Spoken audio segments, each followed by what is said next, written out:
Hi అండి, welcome back to Rakshita tailoring. నేను ఈరోజు మీకు లైనింగ్ బ్లౌజ్ స్టిచ్చింగ్ అయితే చూపిస్తానండి. బ్యాక్ పార్ట్ ఇది. ఈ రౌండ్ వచ్చేసి చాలా షార్ట్ నెక్ అండి. షార్ట్ నెక్ ఫస్ట్ మనం స్టార్టింగ్ రౌండ్ దగ్గర నుంచే స్టిచ్ చేసుకోవాలి. ఫస్ట్ మెయిన్ ఫ్యాబ్రిక్ వేసుకుని దానిపైన లైనింగ్ పీస్ అయితే పిన్నులు పెట్టుకోవాలండి. మనకి నెక్ చుట్టూ కూడా మనకి అటు ఇటు కదలకుండా ఉండడం కోసం ఒక 3 పిన్స్ అయితే పెట్టుకుంటే మనకి స్టిచ్ చేసేటప్పుడు ఇబ్బంది లేకుండా ఉంటుంది.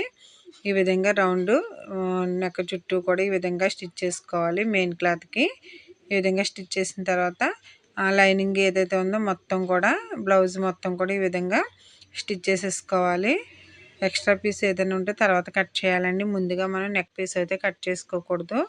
కట్ చేస్తే మనకి లైనింగ్లో మనం రౌండ్ కట్ చేసుకోవాలి, కానీ మెయిన్ క్లాత్కి అయితే నెక్ పీస్ ఫస్ట్ కట్ చేయకూడదండి. కట్ చేస్తే మనకి స్టిచ్చింగ్ చేసేటప్పుడు తక్కువైపోతుంది. ఈ విధంగా లైనింగ్ మొత్తం కూడా చుట్టూ మెయిన్ క్లాత్కి జాయిన్ చేసేసుకోవాలి.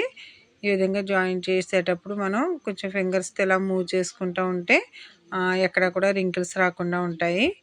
ఈ విధంగా లైనింగ్ మొత్తం జాయిన్ చేసేసి ఎక్స్ట్రా పీస్ ఏదైతే ఉందో దాన్ని మొత్తం కూడా మనం కట్ చేసేసుకుని తర్వాత నడుం బెల్ట్ స్టిచ్ చేసుకోవాలండి. 1.5 ఇంచ్ ఉండేలాగా నడానికి బెల్ట్ వేసుకోవాలి. చూడండి ఫ్రెండ్స్, ఈ విధంగా నేనైతే స్టిచ్ చేశాను. ఇప్పుడు నెక్ పీస్ ఉంది కదండి, మెయిన్ క్లాత్ అదైతే కట్ చేసేసి చుట్టూ కూడా మనం ఎక్స్ట్రా క్లాత్ అంతా కూడా తీసేయాలి. Thank you friends. మా వీడియో కనుక మీకు నచ్చినట్లయితే మా ఛానల్ని సబ్స్క్రైబ్ చేయండి, లైక్ చేయండి, షేర్ చేయండి. మేము పెట్టే ప్రతి వీడియో కూడా మీకు నోటిఫికేషన్స్ వస్తాయి. Thank you.